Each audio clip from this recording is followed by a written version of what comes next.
नमस्ते दोस्तों, आप सब कैसे हो। आशा करती हूँ आप सब लोग बहुत अच्छे होंगे। मैं एक नाच गीत सुनाने जा रही हूँ, जैसे लगे कमेंट करके ज़रूर बताना। तार बिजुली से पतले हमार रसिया, तार बिजुली से पतले हमार रसिया। सुना सुना सासू जी हमार बतिया, सुना सुना सासू जी हमार बतिया।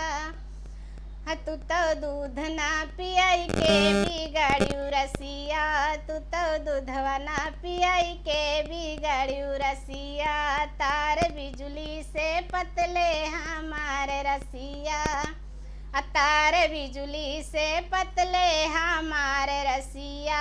सुना सुना जेठानी हमार बतिया, सुना सुना जेठानी।